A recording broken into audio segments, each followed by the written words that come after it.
سوال اس طرح آیا سوشل میڈیا پر ہے کہ رحمت کائنات صلی اللہ تعالیٰ علیہ وآلہ وسلم کی ظاہری حیات میں کم و بیش 63 مرتبہ ربیع الاول کا مہینہ آیا ہے یا ہوگا، جو بھی یہ لکھنا چاہ رہے ہوں گے۔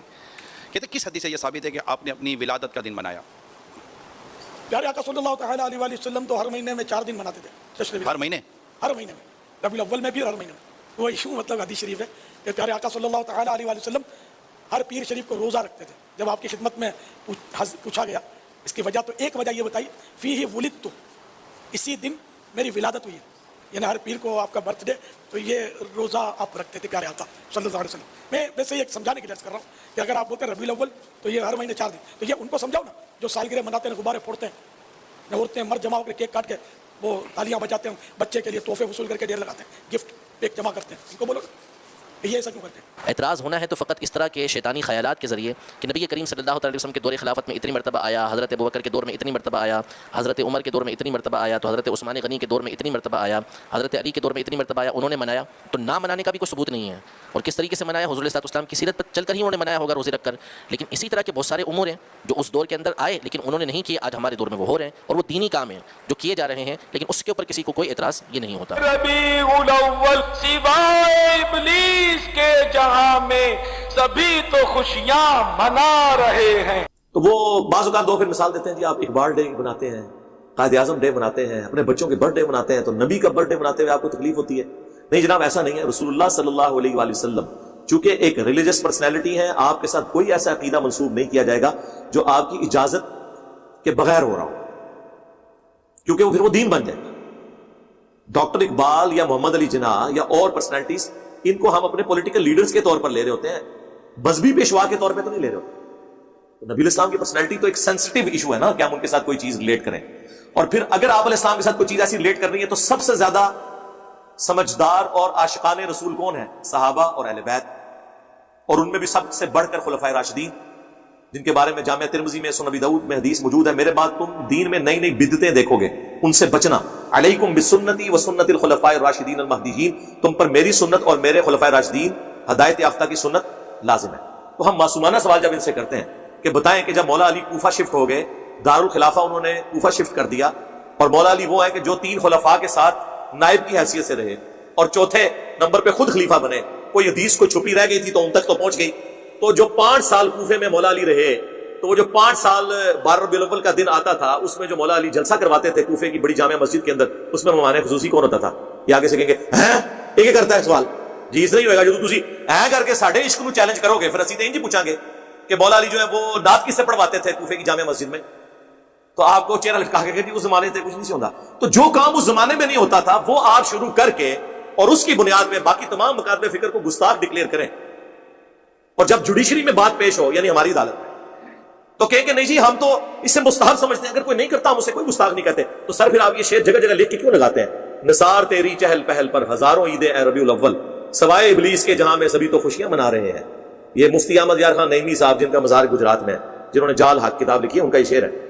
آپ نے پوری امت کو ابلیس بنا دیا، صحابہ تابعین تبع تابعین کے مبارک دور میں جتنے مسلمان ہیں ان کو ابلیس کہہ دیا، کیونکہ وہ آپ کے طریقے پہ تو میلاد نہیں مناتے تھے، تو وہ تو وہی طریقہ تھا جو صحیح مسلم میں ہے 2750، فیہ ولدت و فیہ انزل علیہ، میں پیر کا روزہ اس لیے رکھتا ہوں کہ اس دن میں پیدا ہوا اور اس دن مجھ پر پہلی وہی نازل ہوئی۔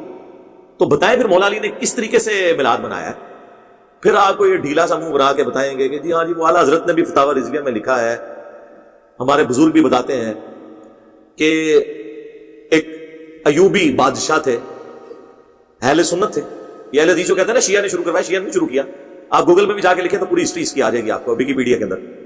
یہ ایک سنی بادشاہ تھے، الملک المظفر، ایوبی سلطنت جو چلی تھی نا، اب تو ارطغرل ڈرامے میں آپ کو پتا چل گیا ہوگا ایوبی اور عثمانی وہ والے فرق وہ بھی اس میں بتا رہے ہیں۔ ایوبی سلطنت کے یہ ایک تھے بادشاہ، 630 ہجری میں فوت ہوئے ہیں، اور عیسوی اعتبار سے 1033 عیسوی، آج چل رہا ہے یہ 2021، تو آلموسٹ آپ سمجھ لیں 1000 سال پہلے کی بات ہے۔ تو انہوں نے 604 ہجری کے اندر پہلی دفعہ ان کو کسی نے، ظاہر ہے جی جب آپ کو کرنے کو کوئی کام نہ ہو تو پھر کوئی نہ کوئی چیز سوچتی ہے، تو انہوں نے 12 ربیع الاول کے دن علماء کو جمع کیا اور محفل نعت، اور وہ جو صوفیاء کا وہ طریقہ ارطغرل ڈرامے میں آپ دیکھ رہے ہیں، وہ ناچ کود کے جو ذکر کرتے ہیں وہ، اور جناب کھانے اور پکوان بڑے پکوا کے، تو علماء کا اکرام مسلم کیا. تو ظاہر اب علماء نے کہا کہ لو جی سال بعد یہ بھی روٹی ہماری کھل گئی. تو ان میں سے ایک مولوی نے کتاب لکھ دی میلاد کے ثبوت پہ، یعنی کام وہ اس زمانے میں شروع ہوا اور اس میں ثبوت پہ آ گئی. اچھا اب وہ شروع ہو گیا، ظاہر ہے اس زمانے میں تو نیا کام تھا، لوگ مخالفت کرتے تھے، لیکن آج تو 1000 سال پرانا ہو چکا ہے. تو یہ کہتے ہیں پرانے بزرگوں کو انجینئر برا کہتا ہے. میں پرانوں کو نہیں برا کہتا، میں درمیانوں کو کہتا ہوں. آج سے 1000 سال پہلے پرانا کیسے ہو گیا؟ 1000 سال بعد تو میں بھی پرانا ہو جاؤں گا.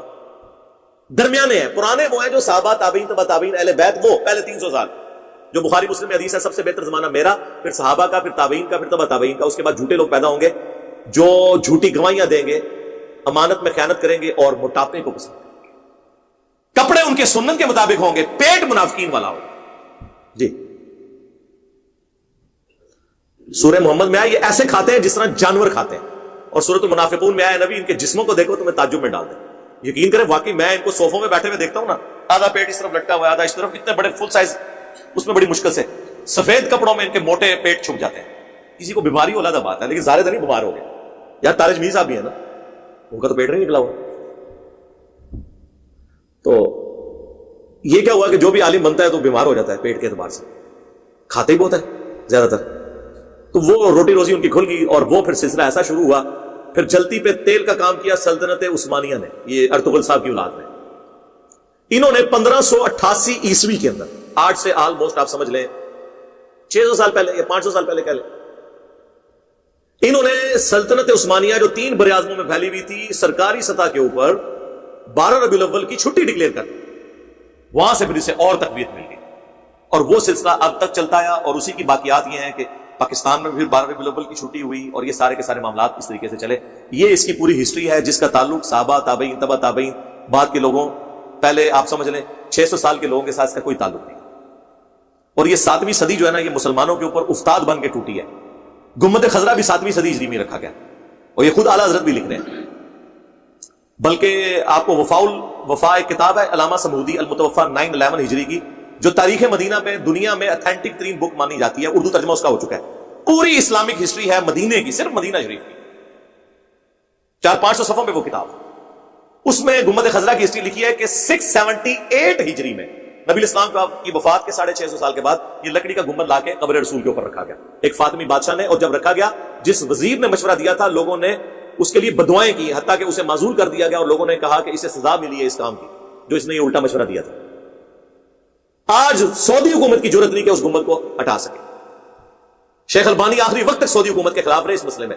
شیخ البانی کو انہوں نے سعودیہ سے نکال دیا. انہوں نے کہا یار یہ تم نے کیا جواز پرووائڈ کیا. لوگ کہتے ہیں آپ گنبد ہٹا دیں گے تو قبر مبارک ننگی ہو جائے گی. نعوذ باللہ.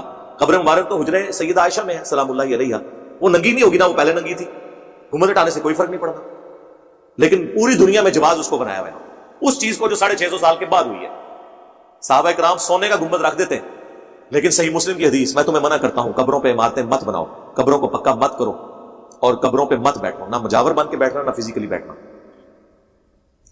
ورنہ صحابہ کے دور میں قبۃ الصخرہ، ڈوم آف دا راک، یروشلم میں اس چٹان پہ جس چٹان سے نبی الاسلام معراج کے لیے تشریف لے گئے، عبد الملک بن مروان کے دور میں، یہ آلموسٹ آپ سمجھ لیں 78 ہجری کے اراؤنڈ اباؤٹ یہ گنبد بنایا انہوں نے.